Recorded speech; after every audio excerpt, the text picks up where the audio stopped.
Subscribe करें और bell दबाएं ताकि कोई खबर रह न जाए।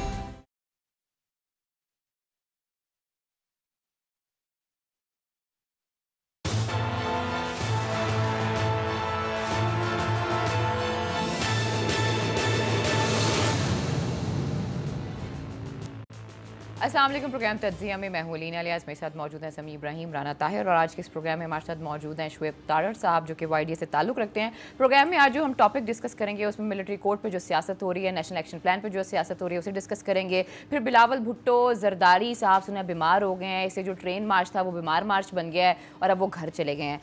कुछ उस हवाले से भी डिस्कस करेंगे और YDA एक दफ़ा फिर सड़कों पर क्यों है। इन सारे टॉपिक्स की हम डिस्कशन करेंगे। लेकिन सबसे पहले समी साहब मुझे ये बताइएगा, जो मिलिट्री कोर्ट्स हैं कुछ लोगों का ये मानना है कि उसके ऊपर सियासत हो रही है, डू यू अग्री? बिस्मिल्लाहिर्रहमानिर्रहीम। अलीना, आपने बिल्कुल ये सही बात कही है, बड़े अफसोस की बात है। मिलिट्री कोर्ट्स का जो क़याम अमल में लाया गया था वो दहशत गर्दों को पकड़ने मारने के लिए था, क्योंकि आम जो कवानीन है उसमें वो बच भी जाते थे। आम अदालतों में उनके मुकदमे भी वो कभी किसी गवाह को मुतासर कर लिया या डरा धमका लिया, तो फिर इसलिए मिलिट्री कोर्ट्स इसके लिए स्पेशल सेटअप किए गए और पूरी कौम ने इसमें साथ दिया। इसमें वो आपको याद होगा कि रज़ा रब्बानी रोते रहे, रोते रोते बड़े उन्होंने कहा आय अल्लाह बस मैं काश कि मैं ना करता, लेकिन हिम्मत नहीं थी कि अपनी सीट से इस्तीफ़ा देते, हिम्मत इतनी नहीं थी। तो वो मिलिट्री कोर्ट्स किसी को भी, कोई भी पाकिस्तान में उन लोगों के लिए नरम गोशानी रखता जो पाकिस्तान पर हमलावर होते हैं, पाकिस्तान में मासूम लोगों को जिन्होंने दहशत गर्दी के ज़रिए उड़ाया। लेकिन सियासत हो रही है। आपने देखा कि जो मिलिट्री कोर्ट्स के लिए जो कानून में तरमीम की ज़रूरत है उसके लिए अपोजिशन जमातें जो हैं, नून लीग और पीपल्स पार्टी, ये क्या मांग रही हैं। पीपल्स पार्टी ये कह रही है कि जनाब जो मुकदमे आपने फ़ेक अकाउंट्स के बनाए हैं, जो इन्वेस्टिगेशन हो रही है वो 1000 अरब रुपए से बड़ा फ्रॉड बन गया, जिसमें आसिफ जरदारी साहब, फरियाल तालपुर साहबा और पीपल्स पार्टी के बहुत सारे, और उन अकाउंट्स में से ही अयान अली जो हैं वो बाहर आती जाती रही हैं, उनके टिकट्स। और वो जो ऐवान सदर में मुश्ताक साहब जो प्रोटोकॉल ऑफिसर, जनाबा रुखसाना बंगश साहबा ने जो political secretary to Asif Ali Zardari हैं उन्होंने अपॉइंट करवाया, 45 दफ़ा वो बाहर गए और उनके सारे आने जाने के खर्चे उन्हीं फेक अकाउंट से भरे गए। यानी ये एक बिल्कुल वाज़ेह है कि एक नेक्सस है पीपल्स पार्टी की क़यादत का उन फेक अकाउंट से। लेकिन अब क्या कह रही है पीपल्स पार्टी कि जनाब हमें, अगर आपने फ़ौजी अदालतों के लिए हमसे वोट लेना है ऐवान में तो आप हमें रियायत दें। दूसरी जानब मुस्लिम लीग नवाज़ ने कल जनाब शहबाज शरीफ साहब ने जो नेशनल एक्शन प्लान पर जो बात होनी थी, जो पार्लिमानी कायदीन की जो ब्रीफिंग थी शाह महमूद कुरैशी की, उसको सबोटाज कर दिया ये कहकर कि जनाब नहीं, इसमें हम तो नहीं आएंगे। और फिर जो कि इसको आप असम्बली में डिस्कस करें। और जो इलेक्शन कमीशन के मेंबर्स के लिए जो वज़ीर-ए-आज़म साहब ने जो लेटर लिखा, ये कह दिया जनाब शहबाज शरीफ साहब ने कि जी ये तो वज़ीर-ए-आज़म साहब को ख़ुद कंसल्टेशन करनी चाहिए, चाहे वो नेशनल एक्शन प्लान पे है या इन दूसरे मामलात पर है। अब बात यह है कि नवाज़ शरीफ साहब जब थे वज़ीर-ए-आज़म तो वो तो कोई कंसल्टेशन नहीं करते थे, लेकिन क्योंकि जनाब शहबाज शरीफ साहब एक मुलाकात करना चाहते हैं जनाब इमरान खान साहब से, कोई सुट पंजा, कोई सुट जफ्फा कान में कोई बात करना चाहते हैं कि भाईजान हम देखें अब इतना हो गया, अब क्या हमारे साथ कर रहे हैं। तो वो कहते हैं जी कि जब तक मीनिंगफुल कंसल्टेशन वो है कि जब नवाज शरीफ, जब वज़ीर-ए-आज़म Imran Khan leader of the opposition से मुलाकात करें। आपने बड़ा सही इसकी डेफिनेशन दी है कि एक ब्लैक मेलिंग हो रही है उस इशू पर जो कौमी इशू है, जिसमें पाकिस्तान के अवाम की हिफाजत का जिसमें ज़िक्र है, और जो लोग मासूम बच्चों को हमारी गलियों में हमारे फोर्सेस के लोगों को शहीद कर रहे हैं उनके ख़िलाफ़ कार्रवाइयों के लिए जो फ़ौजी अदालतें बनाई गई उसकी तौसीक़ के लिए ये सारे का सारा जो इस वक्त जो ज़रूरत है गवर्नमेंट को, और उन्होंने अब राब्ते शुरू किए हैं गवर्नमेंट ने शाह महमूद कुरैशी साहब। अच्छा, शहबाज शरीफ साहब ने कहा मेरी पॉलिटिकल एक्टिविटीज़ हैं इस वजह से मैं नहीं आ सकता, उन्होंने ख़त के जरिए बताया है। राना साहब, बिलावल भुट्टो जरदारी ने फ़ोन किया, उन्होंने कहा जी मैं भी पॉलिटिकल एक्टिविटीज़ में बड़ा जो मसरूफ़ हूँ। इस तरह आसिफ अली जरदारी ने भी कहा है। और जहाँ पे मौलाना फजल रहमान साहब की बात आती है उन्होंने कहा मैं नहीं मानता एक्शन प्लान को। तो अगर हम बिलावल भुट्टो जरदारी साहब की बात करें, वो तो नेशनल एक्शन प्लान के ऊपर इतना रोना उन्होंने रोया है, और जिस तरह हमारे इदारों को मुलायम किया वो हमारे सामने है। जब मौका आया कि वो उसमें पार्टिसिपेट करें मिलिट्री कोर्ट के हवाले से, तो वो पार्टिसिपेट नहीं कर रहे हैं। देखें अलीना, ये सारे मामले में क्या चीज़ सामने आती है, इन लोगों की बदनीयती। असल नीयतों का फतूर है। इनको पाकिस्तान की सलामती से कोई गर्ज नहीं। अब वज़ीर ख़ारजा नेशनल एक्शन प्लान के हवाले से इनको जो ब्रीफिंग देना चाहते थे, अगर ये पाकिस्तान के साथ, पाकिस्तान के अवाम के साथ मुखलिस होते तो उसमें क्या हर्ज था। मौलाना फजल रहमान साहब ने तो पहले ही बाइकाट का नारा बुलंद कर दिया था, और फिर ये भी उनके साथ शामिल हो गए, शहबाज शरीफ साहब और बिलावल भुट्टो जरदारी साहब भी। इन्होंने, जैसे समी साहब ने कहा, इन्होंने उस मीटिंग को सबोताज किया। शहबाज शरीफ साहब ने बतौर अपोजिशन लीडर, इनका फ़र्ज़ था, जब नवाज शरीफ ने नेशनल एक्शन प्लान के हवाले से पॉलिटिकल पार्टीज़ को बुलाया था तो क्या पीटीआई नहीं गई थी वहाँ पे? बिल्कुल गई थी। जब कौमी मसला हो, कौमी सलामती का मसला हो, तो उस पर तो सियासत नहीं करनी चाहिए। स्कोरिंग करते हैं। दूसरी बात जो आपने की है इनके हवाले से, समी साहब ने, ये इलेक्शन कमीशन के मेंबरों के हवाले से, भाई इसहाक डार साहब खुर्शीद शाह से मुज़ाकरात करते थे जब भी कोई इस तरह की तैनातियाँ करनी होती थी। तो अब ये शहबाज शरीफ साहब बेताब क्यों हैं? कभी ये असम्बली में कहते हैं जी उन्होंने हाथ में नहीं मिलाया हमसे। अच्छा, कुछ लोग कहते हैं नेशनल एक्शन प्लान, बल्कि ये पॉलिटिशियन ही कहते हैं, सिर्फ मिलिट्री कोर्ट से ही मशरूत है, इसके अलावा तो कुछ है ही नहीं। मिलिट्री कोर्ट किसके खिलाफ है? किसी सियासतदान के खिलाफ है? किसी पार्लियामेंट के मेंबर के खिलाफ है? दहशतगर्द के खिलाफ। अगर ये देखिए ना, मसला ये है कि ये चाहते हैं कि हमारी करप्शन जो है ना, इससे आंखें बंद कर लो, वो देते मिट्टी पाओ तो सानू जो मर्जी करन दो, तो फिर तो आप बना लें। ये क्या पॉलिटिकल एक्टिविटीज़ हो रही हैं समी साहब? शहबाज शरीफ कहते हैं मैं बड़ी पॉलिटिकल एक्टिविटीज़ में मसरूफ़ हूँ, इसलिए मैं नेशनल एक्शन प्लान की ब्रीफिंग में नहीं आ सकता। इसी तरह बिलावल भुट्टो जरदारी भी ये कहते हैं। कैसी पॉलिटिकल एक्टिविटीज़? नहीं, ये पॉलिटिकल एक्टिविटी वही है कि वो अपने भाई साहब के साथ हैं वहाँ पर लाहौर में, जाती उम्रा में। आज नवाज शरीफ साहब का आना जाना लगा रहा। और जो मरीम नवाज साहबा का ट्वीट आया है जिसमें उन्होंने कहा है कि जो उनके गुर्दे हैं वो तो हमारी तवक्को से ज़्यादा ख़राब हैं। और ज़ाहिर है अब जो रिपोर्ट्स हैं वो शरीफ मेडिकल हॉस्पिटल के डॉक्टर्स बना रहे हैं, तो वो सुबह जाएंगे, जैसे कल राना साहब कह रहे थे शाम को वापस आ जाएंगे, फिर शाम को जाएंगे, रात को वापस आ जाएंगे। जी आना जाना लगा रहेगा। और उन रिपोर्ट्स में डॉक्टर जी एस्टेब्लिश करेंगे कि जनाब नवाज शरीफ साहब के जो गुर्दे हैं वो भी टों टों कर रहे हैं और उनके जो बाकी जिस्म के आर्गन हैं वो पों पों कर रहे हैं। और अब उनका इलाज जो है ना वो सिर्फ अमेरिका, लंदन में ही है। और वो डॉक्टर लॉरेंस नामी जो डॉक्टर हैं वो डॉक्टर अदनान साहब के साथ आएंगे, एक टेस्ट वेस्ट करेंगे और वो कहेंगे कि ये जो यहाँ पर जो है नवाज शरीफ साहब का इलाज नहीं हो सकता जब तक हांगकांग के नलकों से इन्हें पानी ना पिलाया जाए, ये ठीक नहीं हो सकता। तो वो उनको बाहर ले जाएंगे, जाना ही जाना है उन्होंने बाहर। मैं यहाँ पर एक बात और आपसे अर्ज़ करता हूँ, सुप्रीम कोर्ट का फैसला जी, इसमें कोई शक नहीं कि बड़ी अच्छी ख्वाजा हारिस साहब ने उसमें सारी वकालत की और सब कुछ किया, एक चीज़ एस्टैब्लिश भी की। लेकिन इसकी कुछ चीज़ें हैं जिन पर बात करने को दिल चाहता है और मैं मेरा ख्याल है आज करूँगा बात ये। देखिए राना साहब, आप भी ज़रा इस पर कमेंट अगर करना चाहें तो। देखिए, एक सुप्रीम एहतसाब अदालत में रेफरेंस गया पहला एवन फील्ड्स का, उसमें खिलाफ आ गया फैसला नवाज शरीफ साहब के, वो इस्लामाबाद हाई कोर्ट में अपील के लिए चले गए। इस्लामाबाद हाई कोर्ट ने एक 42 पेजेस का फैसला किया जिसमें उन्होंने ज़मानत मंजूर कर ली नवाज शरीफ साहब की। और जब नैब ने इसको चैलेंज किया सुप्रीम कोर्ट में तो फुल बेंच था एक, जिसमें आसिफ सईद खान खोसा भी थे, जस्टिस चीफ जस्टिस साबिक मियां साकिब निसार भी थे। उन्होंने इस फैसले को ये आसिफ सईद खोसा साहब ने लिखा ये फैसला। उस फैसले में उन्होंने कहा कि जी ये मेरिट डिस्कस नहीं हो सकते थे जो हाई कोर्ट ने कर दिए, और इसमें बेंचमार्क उन्होंने अपने फैसले में तय किए कि एक्सट्रीम, वेरी एक्सट्रीम हार्डशिप में आप ऐसे किसी कॉन्विक्ट की ज़मानत ले सकते हैं।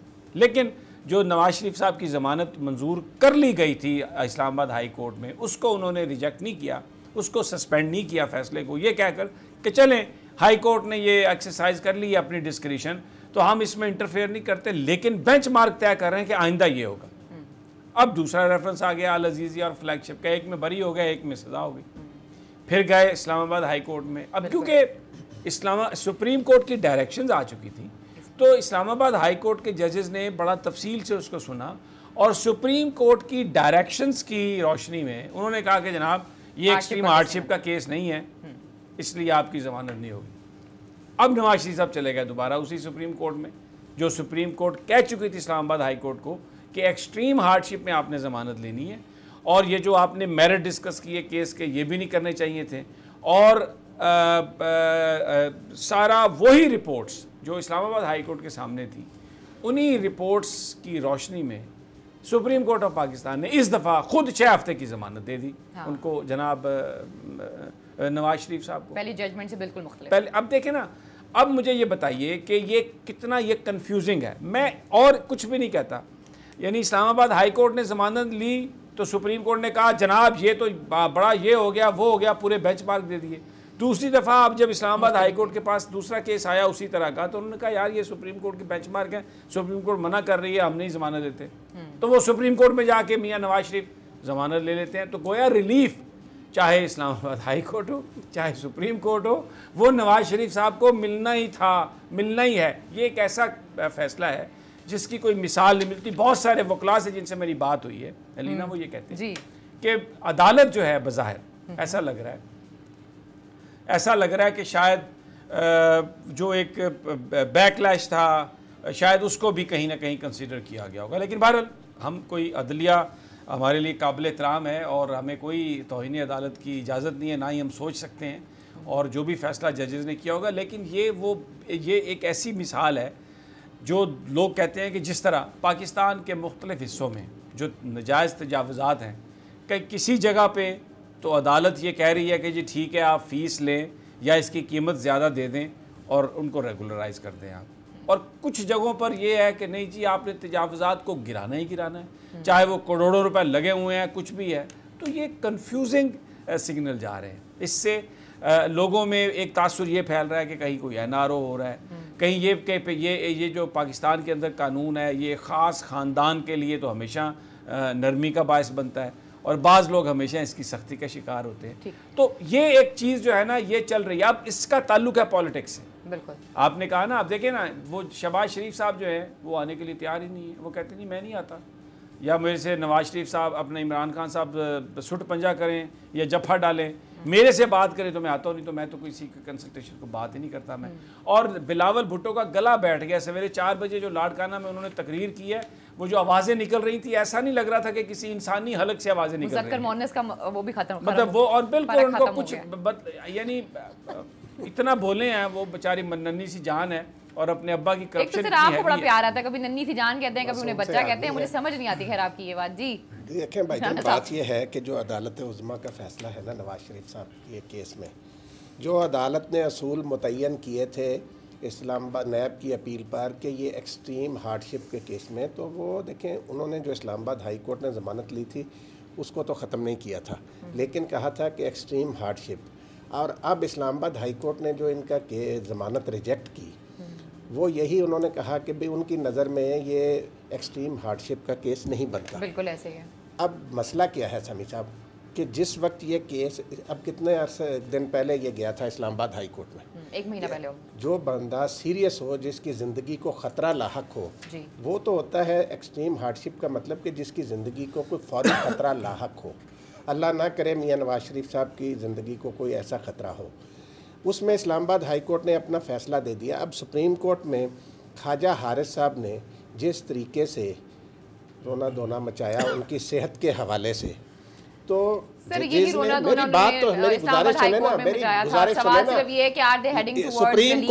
सुप्रीम कोर्ट ने सिर्फ इन्होंने जो ये शोर मचाया हुआ था ना कि जेल में वो टेंशन बहुत है, ज़हनी तनाव है, तो सुप्रीम कोर्ट ने इनके इस मसले को मद्देनज़र रखते हुए ताकि ये मज़ीद बहानेबाजी ना कर सके, इनको 6 हफ्ते का टाइम दिया और ये हिदायत की कि 6 हफ्ते बाद ये खुद को गिरफ्तारी के लिए पेश कर दें। ठीक है, तो इसलिए मैं समझता हूँ कि ये बिल्कुल समी साहब ने बात सही की है कि ऐसा फैसला, एक डिबेट चल रही है ऐसे फैसले की नज़ीर नहीं मिलती। सीनियर जो जज है, रिटायर्ड जज हैं या बहुत सीनियर जो लॉयर हैं, वो यही इसी चीज को कह रहे हैं, क्योंकि जो फैसला है फैसले की, इसका पहले भी फैसला खोसा साहब का ही था और अब का भी कायम भी तो करनी होती है सुप्रीम कोर्ट ने। तो उन्होंने इस केस में इनको जमानत देकर जो पहले मिसालें होती हैं वो अदालत उज़्मा ने कायम की होती हैं ना, एक नई मिसाल कायम कर दी। नहीं, ये नई मिसाल तो कायम, फिर नई मिसाल इस चीज़ की है कि शरीफ खान को रिलीफ कैसे मिलना है। यानी आप इतने इनोवेटिव हैं कि आप कोई ना कोई रिलीफ के लिए कोई ना कोई बहाना कोई निकाल ही देते। मुझे अकबर बुगटी साहब याद आ रहे हैं,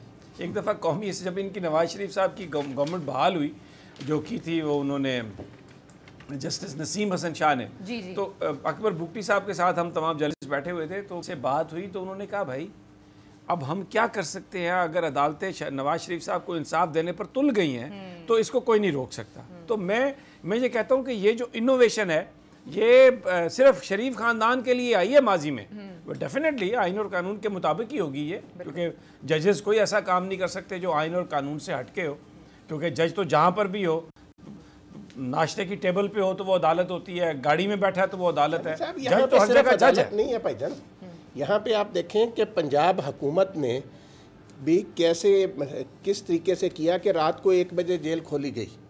ये चक्कर कोई लगता है वैसे? नहीं, देखें मेरी बात सुने, सुप्रीम कोर्ट ने जब फाजिल जज साहबान ने चीफ जस्टिस ऑफ पाकिस्तान की सरबराही में बेंच ने जमानत दे दी तो वो रात को भी रिहा हो या दिन को रिहा हो, मुझे बताएं इसमें क्या बात है? कानून की बात है ना, बाकी कैदी दरवाजे बंद हो जाते हैं नमाज मगरिब के बाद। कितने कैदियों को 6 हफ्ते की आज तक जमानत हुई है? कानून की बात है तो मुझे बताएं। अदालत उज़्मा का हुक्म है ना, वही बात नहीं, अदालत उज़्मा ने वो रूल खत्म नहीं किया। कौन सा रूल खत्म कि नमाज मगरिब के बाद जेल खोल दो, ये तो अदालत उज़्मा ने हुक्म नहीं दिया। 2-3 लोगों से बात उनका ये कहना था कि इस तरह नहीं होता, ये जो स्पेशल केस ही है, जैसे स्पेशल 6 हफ्ते की जमानत है, इसी तरह स्पेशल रात के 1 बजे निकाला गया है जी। नहीं, तो रात के 1 बजे जो निकाला गया उस पे क्यों खामोश है पंजाब हुकूमत?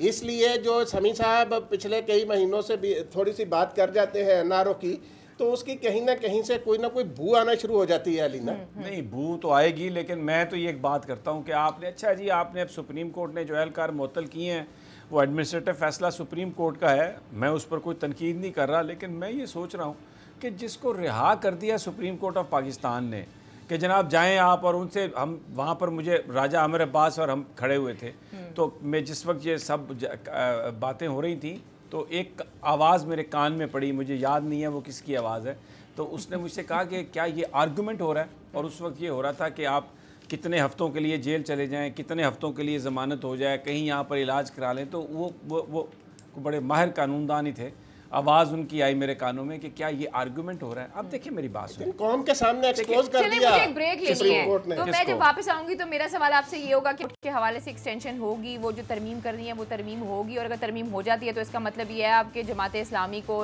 मौलाना फजल रहमान साहब को और नून लीग को और पीपल्स पार्टी को कहीं ना कहीं फैसिलिटेट कर दिया जाएगा। ये मेरा आप लोगों से सवाल होगा, लेकिन प्रोग्राम में वक्त एक छोटी सी ब्रेक का, स्टे विद अस।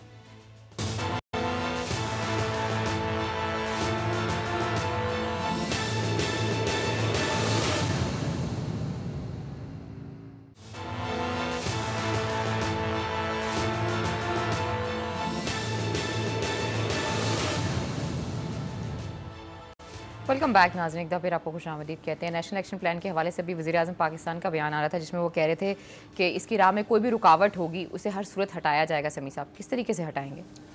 रुकावट तो हटा दी जाएगी। इमरान खान साहब बड़े मजबूत वज़ीर आज़म हैं, इस वक्त पाकिस्तान की अस्करी और सियासी क़यादत एक पेज पे है, और ये जो अपोजिशन की तरफ से जो भी हंगामा रही या ये जो गुफ्तगू की जा रही है या जो मसल दिखाया जा रहा है, वो इसलिए है कि वो कह रहे हैं कि आप साढ़े नाल मुक्को, पंजाबी में कहते हैं साढ़े नाल मुक्को, साड़ा को मामला हल करो।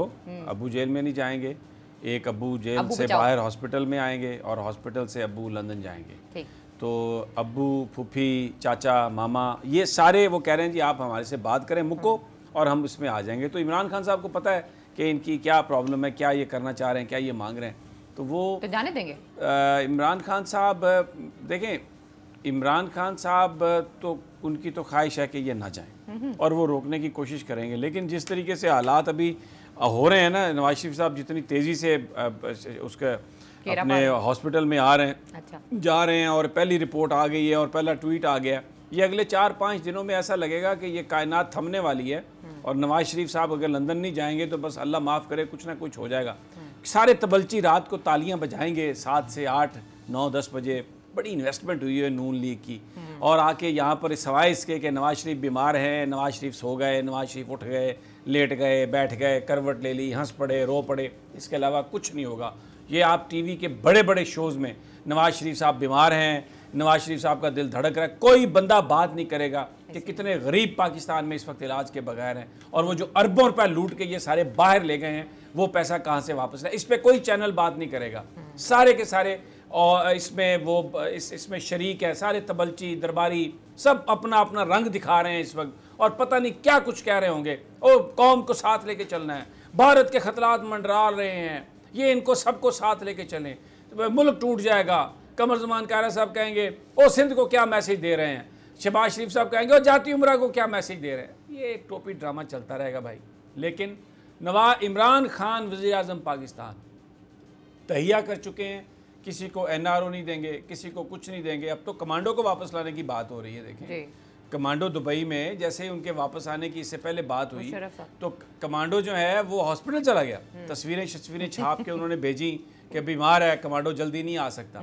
तो अब यहाँ पर तो कमांडो वापस आ रहे हैं। तो ये नवाज शरीफ और ये सारे इमरान खान साहब तैयार कर चुके हैं, ब्लैकमेल नहीं होंगे, अवाम उनके साथ है और वो बिल्कुल इस मामले में जो लड़ने के लिए बिल्कुल तैयार है। इमरान खान साहब कोई देखिए वो बातें चलाने की कोशिश कर रहे हैं। उन्होंने इलेक्शन कमीशन के लिए ख़त भी लिख दिया शहबाज शरीफ को, बारहा वो कह रहे हैं, लेकिन वो कहते हैं ये बस यहाँ तक ही था, अब आगे इससे ज़्यादा नहीं होगा। अच्छा राना साहब, ये सेटबैक नहीं होता अगर ऐसा हो जाता है, मतलब नवाज शरीफ साहब बाहर चले जाते हैं, सारे अबू बचाओ जो तहरीक चल रही है उसमें सारे अबू बच जाते हैं, ताया पुफी मामी चाचे सारे बच जाते हैं, तो एक सेटबैक नहीं होगा PTI के लिए? सर अलीना देखें, मैं समी साहब की इस बात से इत्तफाक करता हूँ कि वज़ीर आज़म इमरान खान के होते हुए इनको किसी को NRO नहीं मिलना, यानी कि वही देंगे?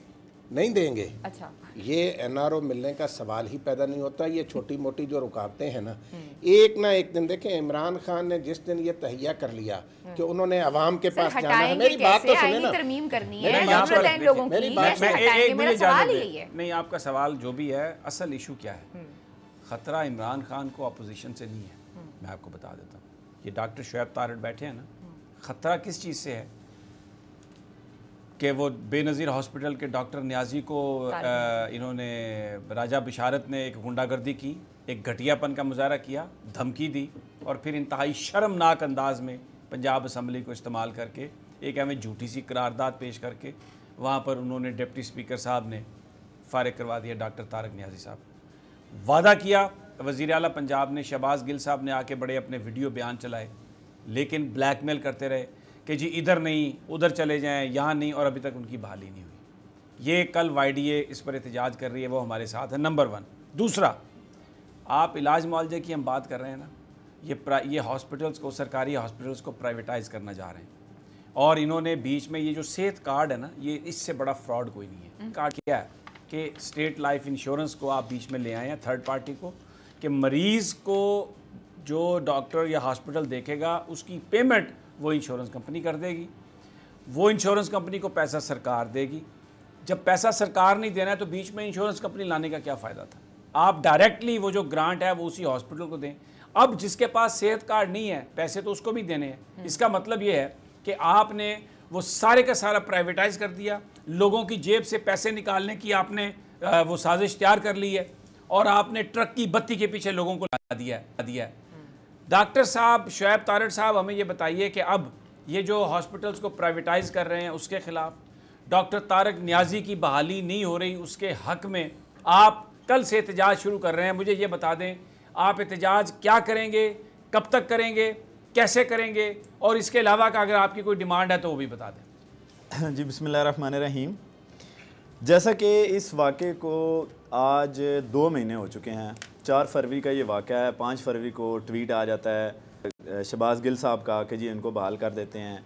इसके अलावा इमरान खान साहब इनको शाबाश भी देते हैं कि उन्होंने एक सियासी मुदाखलत जो राजा बिशारत साहब ने की थी उसके खिलाफ। आप या देखिए ये तारीख है, आप बताएं कल से आप क्या कर रहे हैं, आप अपना प्लान बताएं। कल से मैं ये इसी तरफ आ रहा हूँ कि जी कल से हम लोग, चूँकि 2 महीने हमने इंतज़ार कर लिया है, हमने मिनिस्टर साहब से मिल लिया, हमने सोशल मीडिया कैंपेन कर लिया, हमने TV प्रोग्राम्स कर लिए हैं, लेकिन हमारी सुनवाई नहीं हो रही, हमें दीवार के साथ लगाया जा रहा है, हमें इंसाफ नहीं मिल रहा। तो अब हमारे पास आखिरी इज्जत बचाने के लिए हमारे पास एक ही ऑप्शन रह गया है कि हम लोग अपनी सर्विसेज विड्रॉ कर रहे हैं, और वो भी OPD सर्विसेज। यहाँ पे मैं एक चीज़ क्लियर कर दूँ कि OPD सर्विसेज वो सर्विसेज होती हैं जिसमें मरीज़ की जान को ख़तरा जिनको नहीं होता वो वाले मरीज़ देखे जाते हैं। हमारा कभी भी YDA का कभी भी एहतजाज का मकसद मरीज़ों को नुकसान देना नहीं होता, और इसीलिए, और हम इस एहतजाज इस हद तक भी नहीं जाना चाहते थे, लेकिन गवर्नमेंट ने हमें पुश किया है। हमारे किसी भी पुरअमन एहतजाज का उन्होंने जवाब नहीं दिया, और गवर्नमेंट खुद चाहती है, जैसे प्राइवेटाइजेशन वाली आपने बात किया, उसी तरह गवर्नमेंट खुद चाहती है कि मरीज़ जो है ना वो ख्वार हों। हम कल से OPD सर्विस बेनज़ीर भुट्टो आ रहे हैं, और सोमवार से ये होली फैमिली अस्पताल और इसके अलावा DHQ अस्पताल रावलपिंडी। और अगर ये चीज़ यहाँ पे ख़त्म नहीं होती तो हम इसका दायरा कार पूरे पंजाब में बढ़ाएंगे। और एक चीज़ यहाँ पे मैं बताता चलूँ जो कि बहुत अहम है, इमरान खान साहब से हमारी गुजारिश है कि दो नहीं एक पाकिस्तान का जो आपने नारा लगाया था, हमें तो लग रहा है कि दो पाकिस्तान, राजा बिशारत का पाकिस्तान अलग है और तारक न्याजी जो कि एक ईमानदार अफसर है उसका अलग है। दो नहीं एक पाकिस्तान को साबित करें, वरना अगर ये अलग अलग हैं, अगर राजा बिशारत कानून से बालातर है और उसको एक ईमानदार अफसर को उसको नौकरी से भी हटवाया और उसके बाद उनको इनाम के तौर पे एक और वजारत दे दी, मतलब ये हाल है, तो इमरान खान साहब से गुजारिश ये है कि अगर हमें इस तरह भी इंसाफ ना मिला, पूरे पंजाब की OPD सर्विसेज विड्रा करने के बाद भी ना मिला, तो हम बन्नी गाला की तरफ फिर मार्च करेंगे। हमारे पास इसके अलावा और कोई हल नहीं रह गया। बिल्कुल ठीक है राना ताहिर साहब, ये राजा बिशारत साहब जो हैं इंतहाई घटियापन किया इन्होंने। मैं कल क्योंकि इनका ये अगले दिनों में हम फिर वो दोबारा जो ऑडियो कॉल है वो हम सुनवाएंगे ताकि किसी का ज़मीर हम झंझोड़ सकें। PTI के हमें ये पता है कि ब्लैकमेलिंग की पॉलिटिक्स है पंजाब में, पता है, हमें सब जानते हैं, लेकिन ऐसी हुकूमत को आप बचा के क्या करेंगे वज़ीर-ए-आज़म साहब कि जो ईमानदार आदमियों को सिला नहीं दे सकती, जो ईमानदार आदमियों को प्रोटेक्ट नहीं कर सकती। और राजा बिशारत जैसे करैक्टर के लोग, यानी इनकी बेगम ने इनके खिलाफ पर्चा दर्ज किया हुआ है, इनके ऊपर इतने इखलाकी इनके ऊपर इल्ज़ामात हैं कि हम उस लेवल पे हम तो जाना ही नहीं चाहते, हम वो बताना ही नहीं चाहते। मुझे राजा बिशारत और फवाद चौधरी में को फ़र्क नज़र नहीं आता। वो फवाद चौधरी साहब जो हैं वज़ीर इत्तलात और नशरियात, देखें मुल्क में क्या हो रहा है, वो सऊदी अरब ने टिकट भेजी है, वहाँ पर कोई एक सकाफती कल्चरल कोई इवेंट है, वहाँ पे चले गए, यहाँ पे यानी फॉर ए चेंज, उन्होंने कहा कि जस्ट फॉर ए चेंज, बाहर आने के लिए। यहाँ पर डायरेक्टर फाइनेंस को पिटवाया उन्होंने, यहाँ पर एक गुंडागर्दी करवाई PTV के अंदर, और वो एक इंतहाई शर्मनाक वाक़या। अब ये इस तरह के ये जो वज़ीर हैं, ये जो मैं कह रहा था ना कि इमरान खान को ख़तरा अपोजिशन से नहीं है, ख़तरा वुज़रा से है, करैक्टरलेस जो लोग होंगे जिनकी कोई नज़रियाती बेस नहीं है। अब आप मुझे बताएं, राजा बिशारत साहब तहरीक इंसाफ में सारी ज़िंदगी मुस्लिम लीग काफ में रहे, इनकी तहरीक इंसाफ से क्या नज़रियाती इनकी वाबस्तगी है? और आज भी जो ये हैं तो टिकट इसके PTI के, लेकिन करेंगे ये बात काफ लीग की, और शायद यही वजह है कि इनको पंजाब हुकूमत जो है ना अभी वो हटाने की बात नहीं कर रही। दूसरी तरफ फवाद चौधरी साहब हैं, मुझे बताएं फवाद चौधरी साहब का क्या करैक्टर है? ये परवेज़ मुशर्रफ साहब के साथ थे, ये बिलावल भुट्टो के तर्जुमान थे। मैं इससे पहले भी बता चुका हूँ कि इन्होंने कहा कि पैसा लेंगे, हम बिलावल भुट्टो के इंटरव्यू करवाएंगे मुख्तलिफ चैनल से तो पैसा लेंगे। फिर खुद ये सियासत भी करते रहे, तहरीक इंसाफ के सेक्रेटरी, वो उनके ओहदेदार भी रहे, किताब भी आई थी जिसमें कारनामे हैं इनके। और इसके अलावा अलीना ये एक टेलीविजन चैनल पे नौकरी भी करते रहे, और इनका एक इशू भी हुआ मॉरली, अखलाकी तौर पर ये इस काबिल ही नहीं है कि अपने आप को ये हुकूमती तर्जुमान बना के पेश कर सकें, अपना नुमाइंदा। फिर इन्होंने अखलाकी तौर पर धज्जियाँ उड़ा दी मरियम औरंगज़ेब साहबा के साथ मिलकर, यानी नून लीग और पीपल्स पार्टी के अरकान साथ मिलाकर ब्लैकमेल किसको कर रहे हैं? अपने वज़ीर आज़म इमरान खान को। तो राजा बिशारत साहब क्या कर रहे हैं? हनीफ अब्बासी जो मुस्लिम लीग नून का, अब मुझे ये बताएं हनीफ अब्बासी ने क्या लैंग्वेज इस्तेमाल की इमरान खान के लिए? रेहाम खान को बहन बना के जो गंदे इल्ज़ामात हनीफ अब्बासी साहब लगा सकते थे इमरान खान साहब पे उन्होंने लगाए। और ये राजा बिशारत ने धमकी दी उनको, डॉक्टर तारक न्याजी को, कि तुमने अगर हनीफ अब्बासी की बेटी की अगर ट्रांसफ़र नहीं की तो मैं तुम्हें फिर यहाँ से निकाल दूंगा। और मुझे बताएं, ये पंजाब असम्बली के जो सारे MPs हैं, मैं उनसे कहता हूँ कि खुदा के लिए आप देखें कि ये कितनी ये आपके कोलीग ने एक मुकद्दस ऐवान पर कैसे कालक मल दी है, कितनी बेइज्जती। क्या यंग डॉक्टर सोचते होंगे? डॉक्टर शुएब तारिक साहब, मुझे आप ये बताएं कि इस वक्त आप पंजाब असम्बली के बारे में क्या सोचते हैं? यंग डॉक्टर्स क्या सोचते हैं ये अपने हमारे पंजाब असम्बली के जो मेंबरान हैं उनके बारे में? जी, इसमें मैं आपको बड़ा वाज़े तौर पे ये कहना चाहता हूँ कि PTI की हुकूमत पंजाब के अंदर बुरी तरह नाकाम हो चुकी है। यंग डॉक्टर्स बिल्कुल मुकम्मल तौर पे बददिल हो चुके हैं, डिसअपॉइंट हैं। और PTI की हमें तो ऐसे लगता है कि जैसे पंजाब के अंदर PTI की हुकूमत है ही नहीं, काफ लीग हुकूमत कर रही है, नाम PTI का चल रहा है, इतनी पैरालाइज हुकूमत। और मैं यहाँ पे ऑन रिकॉर्ड कह रहा हूँ कि मिनिस्टर साहबा से मैं इस इशू पे जाके खुद मिला हूँ। मैंने उनको कहा कि मैडम, हम कोई ऐसी चीज़ नहीं करना चाहते कि डॉक्टर साहब हमारा ये मरें या कहें कि आप झूठे हैं। जब आप मानते हैं कि ये सच है तो फिर मसला हल करें। और उन्होंने कैटेगोरिकली ये कहा है कि हमारी हुकूमत खतरे में पड़ती है। ये डॉक्टर यास्मीन राशिद साहबा से मेरी डायरेक्ट बात हुई है और उस पर फिर उन्होंने कहा कि जी 3 हफ्तों के अंदर कर देते हैं। आज 2 महीने हो गए हैं। मुझे तो ये लगता है कि वो सिर्फ उनको अपनी हुकूमत बचाने के लिए, और जैसे समी साहब ने कहा, अपनी हुकूमत बचाने के लिए वो कुछ भी करने को तैयार हैं। जितने ईमानदार लोग हैं वो पीटीआई की जो सेंस थी, जो असल में जो आइडियोलॉजी थी, उसके ऊपर आप कॉम्प्रोमाइज़ कर रहे हैं। फिर तो पुराने पाकिस्तान और नए पाकिस्तान में कोई फर्क ना होगा। बिल्कुल। अब चाहिए तो डॉक्टर यास्मीन राशिद साहबा को ये चाहिए कि वो आके एक्सपोज करें कि जनाब हमारे ऊपर ये प्रेशर है, ताकि वो सारे लोग एक्सपोज हों जो राजा बिशारत के साथी हैं। अच्छा, इतना सेंसिटिव इशू है समी साहब, मुझे बड़ी हैरत होती है। कल मैं इमरान खान साहब को सुन रही थी तो वो कह रहे थे, कल आपने इस पर डिस्कस भी किया था कि आइन के अंदर एक तरमीम करेंगे और जो बुनियादी हकूक़ है उन्हें वो बनाएंगे, इसेंशियल बनाएंगे, यानी कि बाइंडिंग कर देंगे उनको। और उनके अपने ही वजीर, उनके अपने ही लोग अगर इस तरह की हरकतें करते हैं तो ये दो मुख्तलिफ हमें सोच नजर आती है। और ऐसा हो नहीं सकता कि इमरान खान साहब को इतने सेंसिटिव इशू का पता ना हो, क्योंकि जिस तरह इन्होंने कहा है कि यास्मीन साहबा ने कहा कि अगर हम उन्हें उठाएंगे तो हमारी हुकूमत चली जाएगी। इसका मतलब अगर हुकूमत पंजाब में चली जाएगी तो इमरान खान साहब इस चीज़ को जानते हैं। अब यही बात तो मैंने कही है आप अलीना, आपने मेरी बात को दूसरे अंदाज में कर दिया है। मैंने ये कहा कि इमरान खान को खतरा अपोजिशन से नहीं है।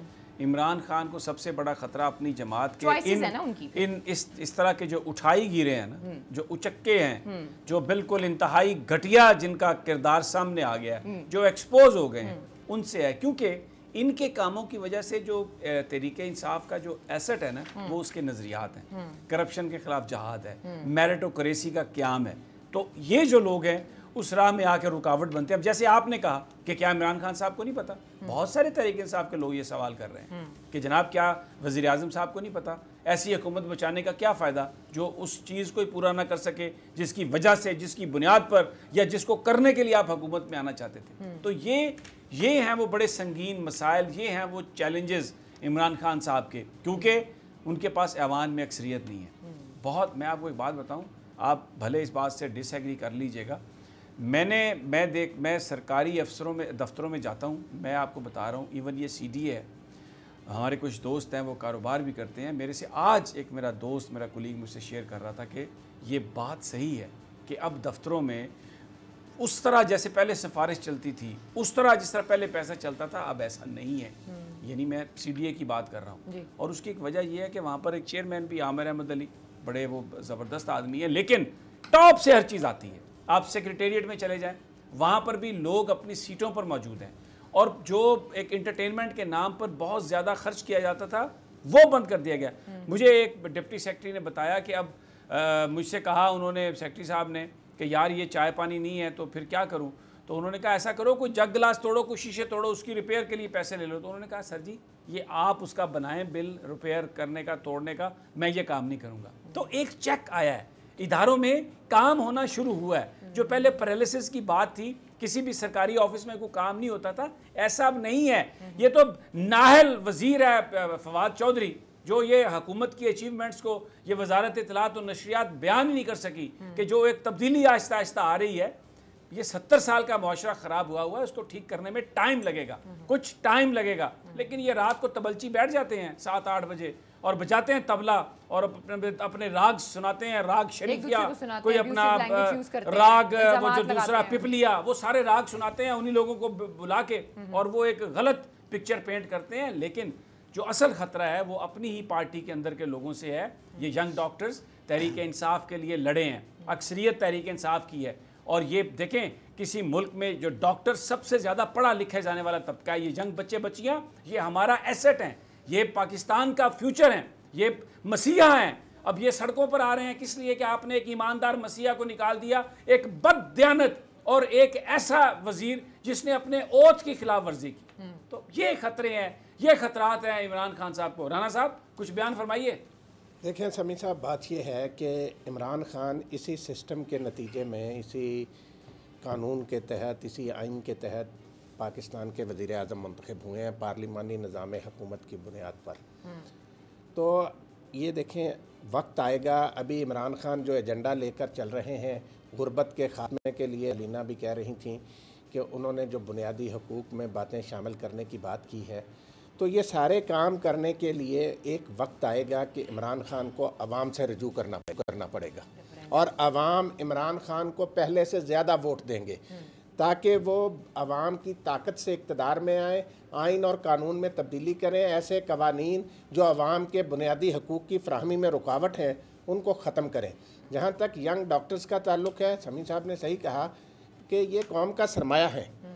ये नौबत नहीं आनी चाहिए कि हमारे यंग डॉक्टर सड़कों पर आएँ। और मैं डॉक्टर साहब से भी ये रिक्वेस्ट करूँगा कि एहतजाज ज़रूर करें, लेकिन मरीज़ों को देखना बंद ना करें।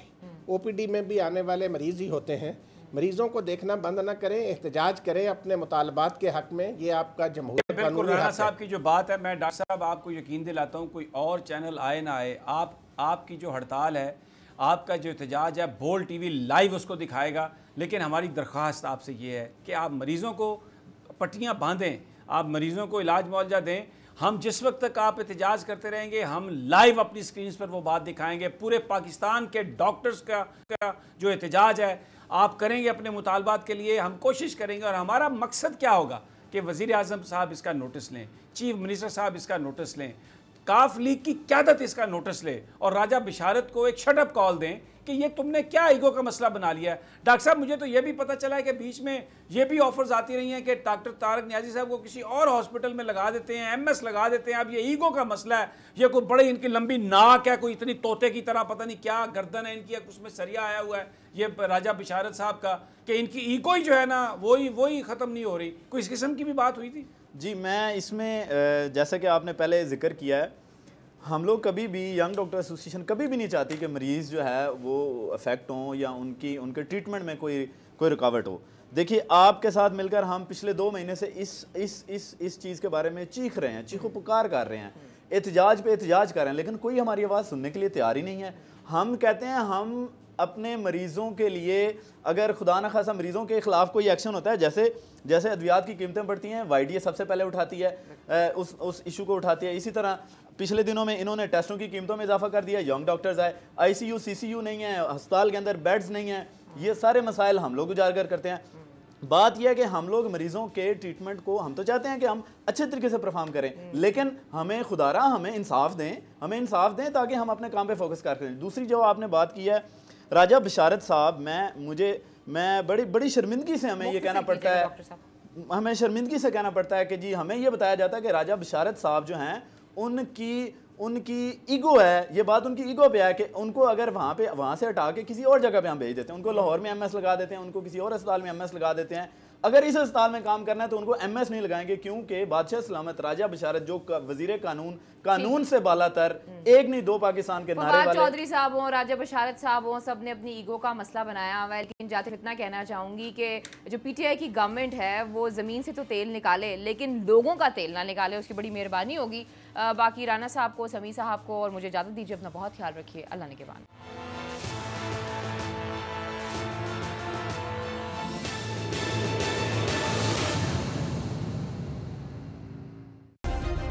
सब्सक्राइब करें और बेल दबाएं ताकि कोई खबर रह न जाए।